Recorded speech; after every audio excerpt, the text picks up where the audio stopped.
the employer. Feels fun. Well, I think they might have cut out an extra commercial today. If we are on the air, we are live here at Jana's Market, where we do the Faribault Coaches Show every Saturday at 10 a.m. My name is Royal Ross with G&H Properties. Like I said, we're down here at Jana's Marketplace. Give you a little update on Jana's here. They have some wonderful meals going down here, hot and cold. Wraps, sandwiches, full-blown meals, roast beef meals, turkey meals. Like I always say, you can get a cheeseburger for breakfast or eggs and bacon for lunch.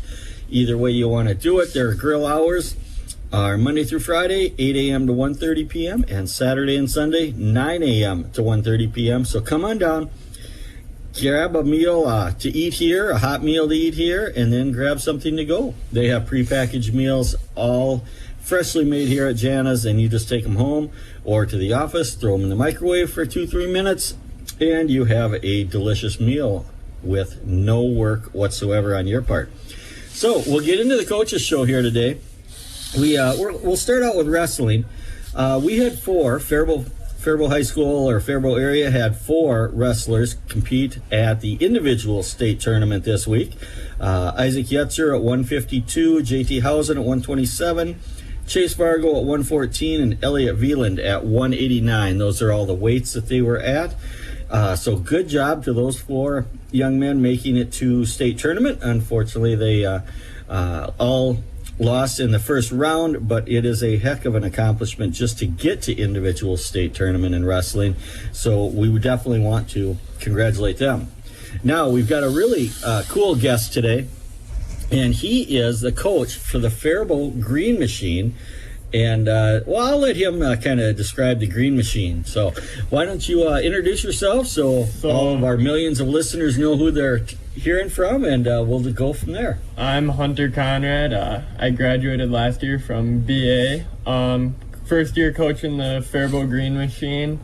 Yeah, it's going pretty good. So that's kind of the youth wrestling program that's the feeder to the high school and middle school. So actually all 4 of those that made it to state, they were all in the Green Machine program with me. So I wrestled them. They're some pretty good buddies of mine. So they were all former Green Machine wrestlers. Machinies. Yeah. Can they be Green Machinies? Yeah. All right. So yeah. So you just graduated last year from high school, correct. And you stayed around town? Faribault? I go to school in Mankato for ag business. Oh, South Central? Yep. Good choice. Yep.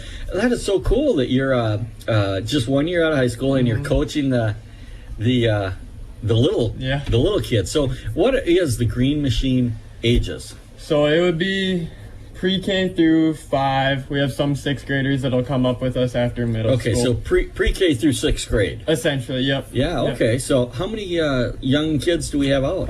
Probably about 30. Okay, is that about normal? Like a few more. I know there's some programs with about 80. Yeah. So compared to some other programs, we're pretty light, but it's definitely we had a really good group back when I was in school, and we kind of lost them. Now we're building back up, and it's better than last year by about 4 or 5. So slowly coming up. Now, and this isn't just teaching and training, is it? They actually go out and they compete in matches and. Yep. So we have matches. Usually there's about a tournament or 2 a weekend that the coaches will go to. Try to get as many as we can out for that. It's been a struggle trying to get kids out to want to actually try to wrestle against other kids. The intimidation can kind of be a little scary. It's only you out there, but slowly working up.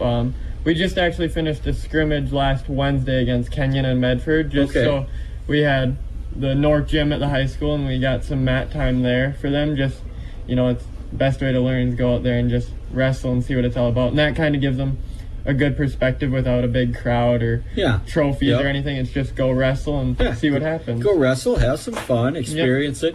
So now the high school wrestling is just winding down. They have the state tournament individuals this weekend. Yep. And then when is team state tournament? Team was Thursday. Team was Thursday. So team after state is today. over. After today, high school's done for that. After today, high school wrestling. Does that also mirror the Green Machine? No, actually, youth goes about a month longer. Okay, so they can keep wrestling, huh? So we have there's 2 states for them. There's Min USA, which is in 2 weeks for them. So we'll have probably 3 to 5 wrestlers going there. There's actually a girls' state team tournament this year. Okay, so that'll be the first youth girls' state team tournament this year. And we had a young lady on our wrestling team, didn't we? Yeah, and Faribault is actually sending 4 youth girls to the first ever girls' state team tournament, so that's pretty cool. Very cool. And then there's NY State too, and that's the first weekend of April. So we'll have a few going to that too, hopefully. Awesome. Yeah. So I really I was kind of hoping we'd have a couple of the little kids, talk to them and see how excited they were about the program and everything. But I had a son that was in the Green Machine program and then wrestled varsity. So I know a little bit about it, but I think that's just one of the coolest feeder programs that any sport in high school sports in Minnesota has, because it really gets them going. I guess maybe volleyball would be another one, the JO volleyball, or that format. But I just think it's so cool that we can get little kids, from, like you said, pre-kindergarten through 6th grade, and just get them involved in a sport and see if they like it, And I assume you have quite a bit of turnover, so you have some kids come out and, after a week or after 2 years, they just say, no, this just isn't for me. Do you have that? Yeah, we definitely have that. But this year, I'd actually say, even compared to like back when I was in the program, we actually have retained a lot of kids. So that's good. Just kind of keeping them at least coming to practice is the main goal. So then, it doesn't always have to click right away for the tournaments, but at least if you learn to come to practice, it's a lot easier to work with that. So. Definitely. So. Well, thank you very much for coming in. Maybe when the season is officially over in about another month, come back, bring a couple of the little green machinies with you. Can I call them green machinies? That works, I think that's kind of a meanie in wrestling. They could be. So I will call them green machinies. All right. Perfect. Thanks a lot for coming in. We really appreciate it. Come back in a month when the season's over and give us a recap. Perfect. All right. We'll touch on a little bit of swimming and diving here. There's all kinds of state tournaments going on right now for the end of the year.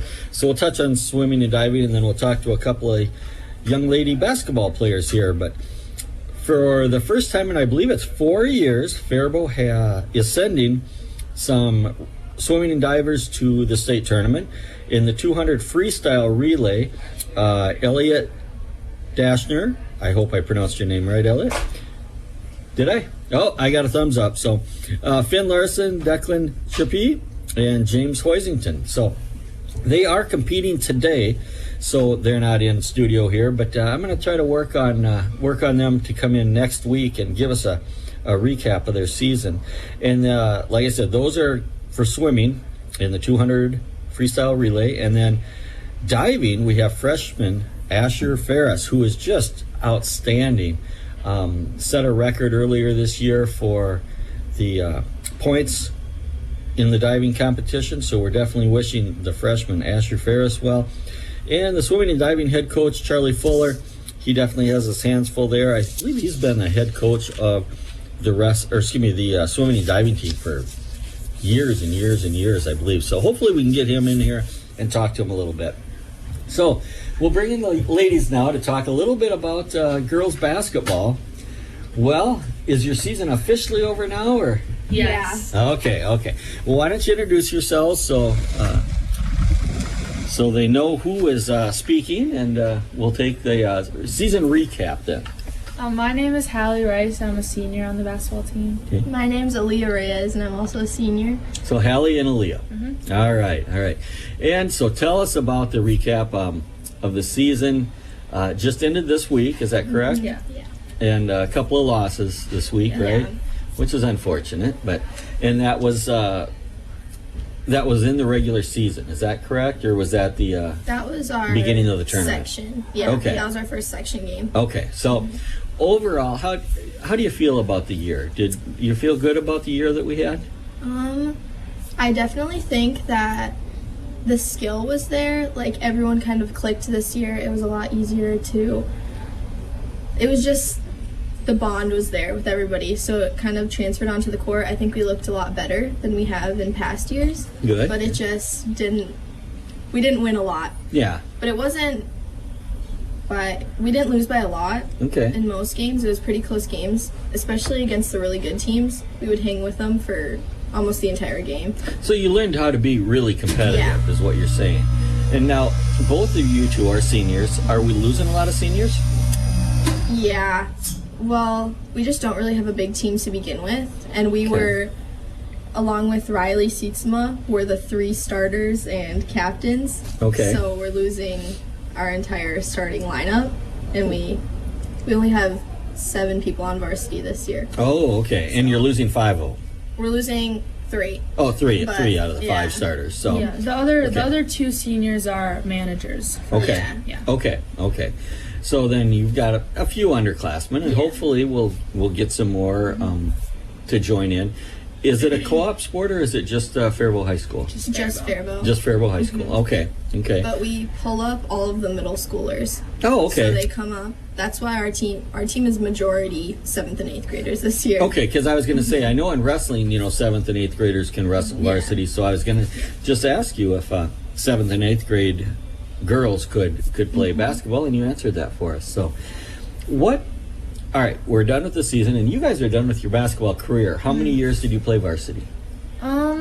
We've both been playing varsity since sophomore year. Okay. Let's see, sophomore year. So we did have a couple years under our belt, but I definitely feel like this year was definitely felt the best.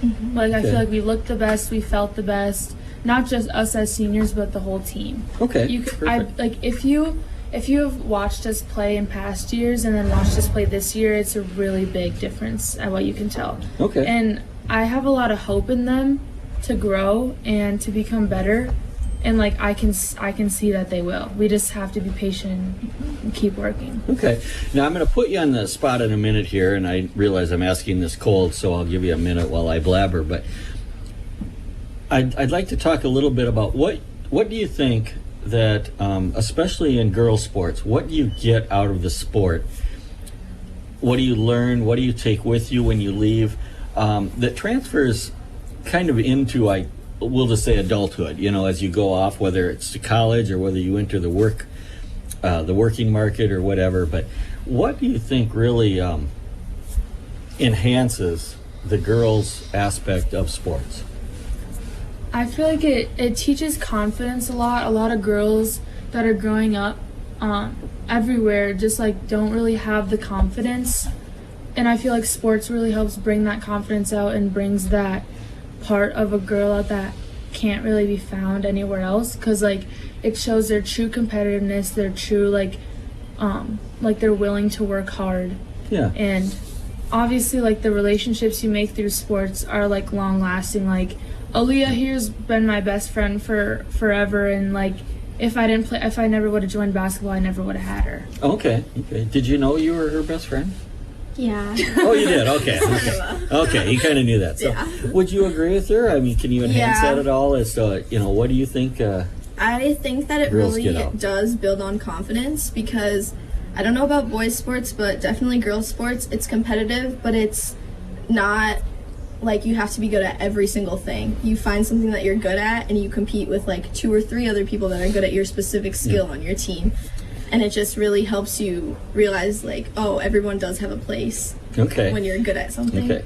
So I'll stereotype a little bit here, but high school girls, at least in my old school term, used to be very cliquey. I mean, they'd have their little groups and everything. Do you think that sports helps alleviate some of that and brings groups of girls together that might otherwise just kind of pass in the hallways and never correspond with each other? I definitely feel like there's definitely bad groups and bad people you can get associated with throughout middle and high school, and I feel like sports really like brings the best out of people and helps pull them into a better situation in a better group of people. Otherwise, like, get like sucked into people that make bad decisions. Yeah, you just be, like I said, you'd be passing people in the hallways and not really even getting to know them, let alone say hi or anything. Yeah, definitely like joining girls' sports helps build long-lasting friendships, and also just like keeps you in a good like state of mind. And you're not like worrying about other people. You're not worrying about. No, you're worrying about your teammates. Worrying right? about your teammates. Yeah. But you're not like getting involved in things you shouldn't. Yeah.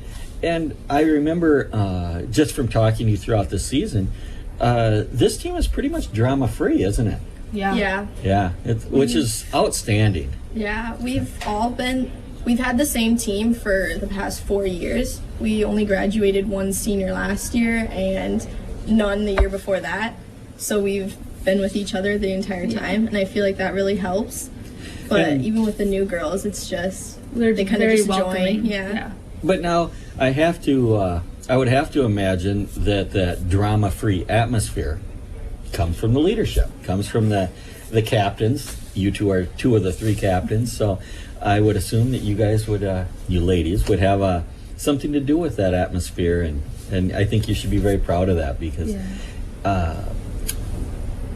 it's really a lot of fun to talk to not only you two, but all of the high school youth that comes through here, and I'm always impressed with how mature they are and how well they speak and everything, and you two are part of that. So thank you for keeping us up to date over the season. Now, if I remember right, one of you is going to compete in a spring sport? Yeah. Yeah. And which sport are you going to compete in? Softball. Softball, that's right. And this is your first year playing softball. Yeah. And you're doing it because of friends. Yeah. Right? Mm-hmm. Yeah, so very cool, very cool. Have you guys started any type of practice yet? No, not yet. I think it starts not next week, but the week after. Okay, okay.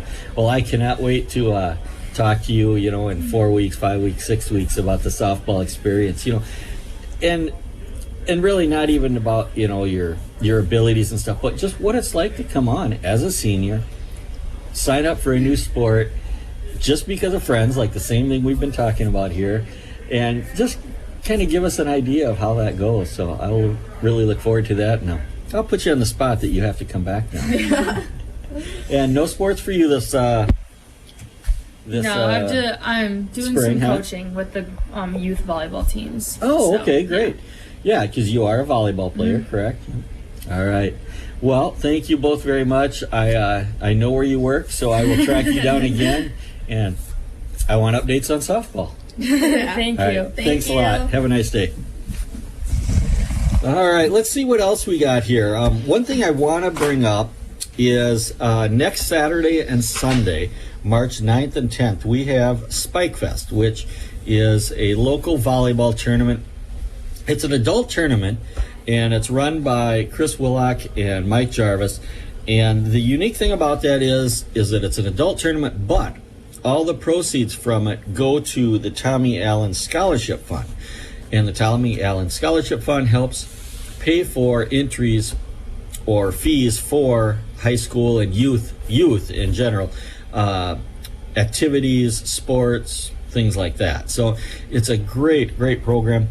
Spike Fest has been going on for over 10 years now, and they have accumulated and donated more than $40,000 to the Tommy Allen Fund. So we can't thank Mike Jarvis and Chris Willock enough for doing that every year and donating that money to a great cause of the Tommy Allen Scholarship Fund. And if there's people out there listening that would just like to make a donation to help youth get into sports, because a lot of them, a lot of times the fee is what keeps youth out of sports. So if you're listening out there and you just want to make a donation and help keep youth and help get youth into activities and sports, check out donating to the Tommy Allen Fund. So now we'll bring in one of my most regular guests here, Mr. Ed Friesen, basketball coach extraordinaire, BA basketball, correct?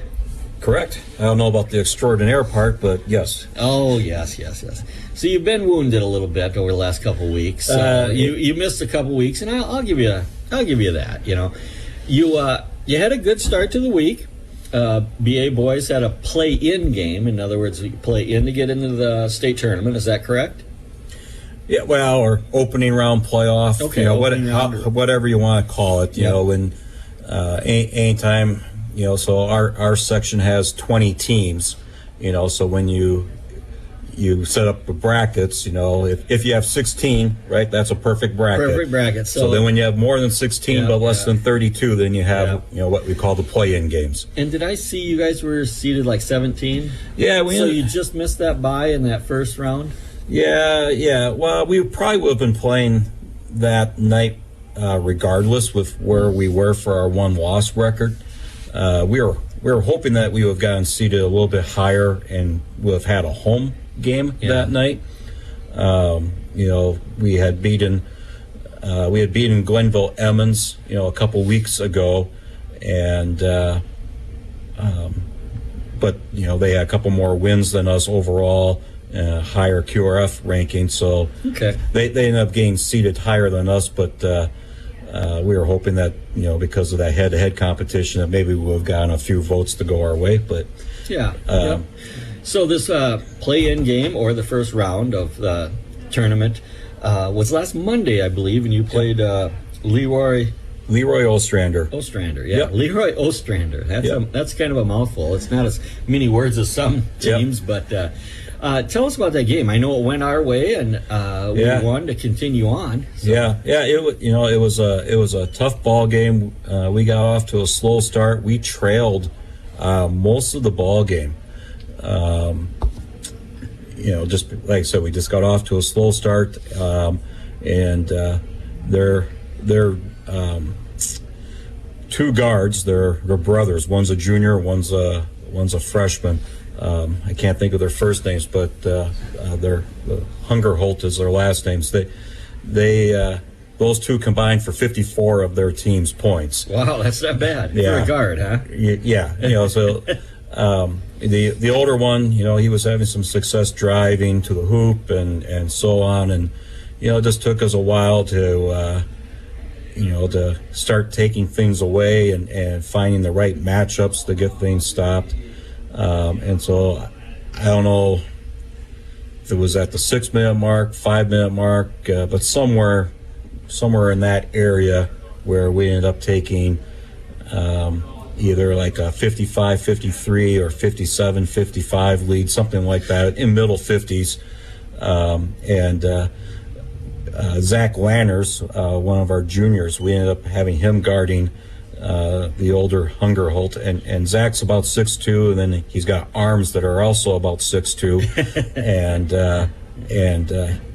he, you know, it allowed us to have better help defense as far as the drive, and then with Zach's height and long arms, it really affected his ability to even shoot outside jumpers, and so that was really a key matchup change for us that really helped us to disrupt what they were doing and be able to get stops and then come down the offensive end and get buckets ourselves to get the lead and then hold on to the lead as the game went on. Now, if I remember correctly, it wasn't an incredibly high-scoring game in the 60s, I believe.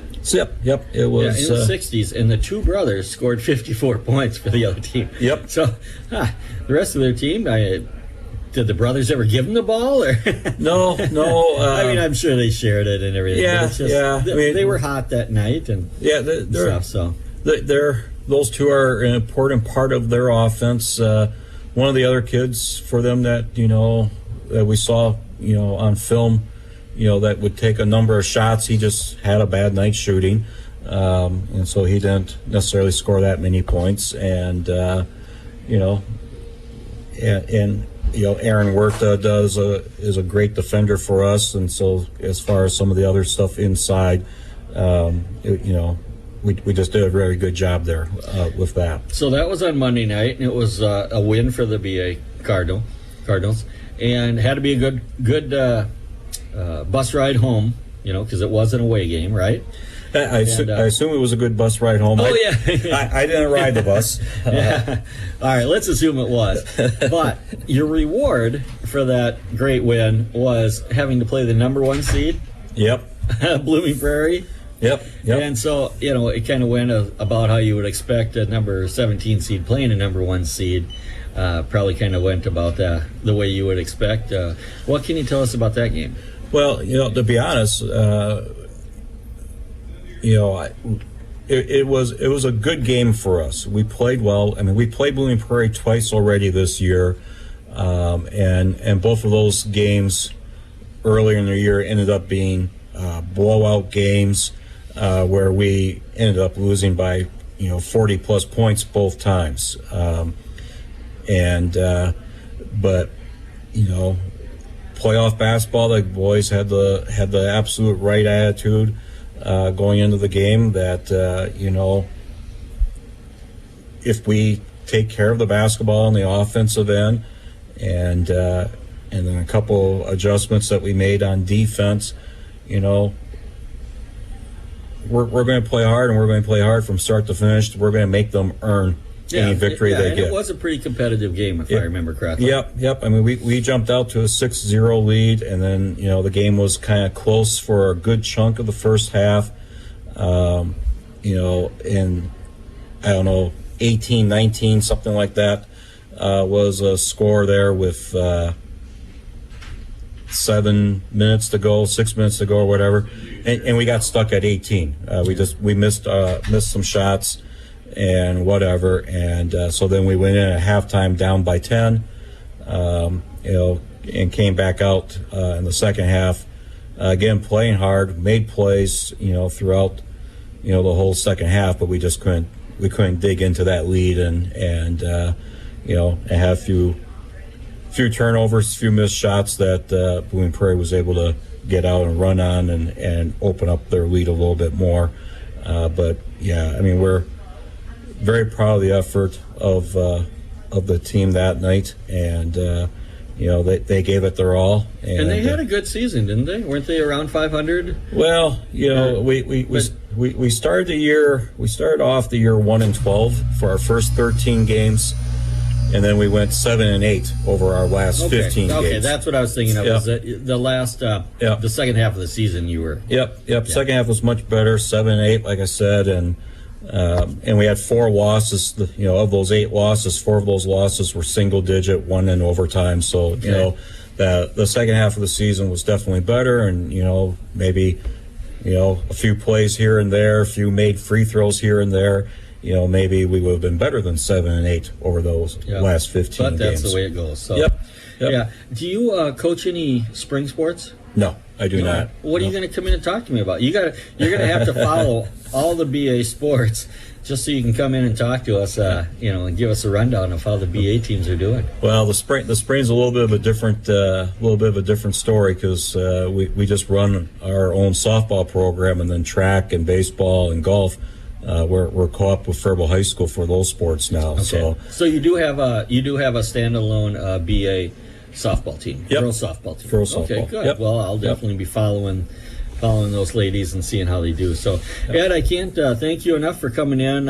It's been a great season having you come in and give us the updates on the BA boys basketball. We really appreciate it, and I hope to see you again before the year's out, even if you don't have a specific sport going. All right, yeah, sounds good. And before I go, I do want to, just give a little recognition to my assistant coaches, Jason Langevin and Taylor Kaiser. So, I tore my Achilles, and then I got sick. So the middle of February here has not been a very good time for me, and those guys, took over as far as practices and games, and did a great job when I was unable to be there, and just very thankful that they were my assistants. Good job, gentlemen. We definitely appreciate all the effort that you coaches put in. So once again, I'm Royal Ross with G&H Properties. G&H Properties located in beautiful downtown Faribault, right across the street from the post office in the Depot Square building. Full service realty company, helping with sales, leasing, property management that manages residential apartments for investors. So if you need an apartment, see us. If you're an investor, see us about managing your apartment. And then association management, which is where I am. This is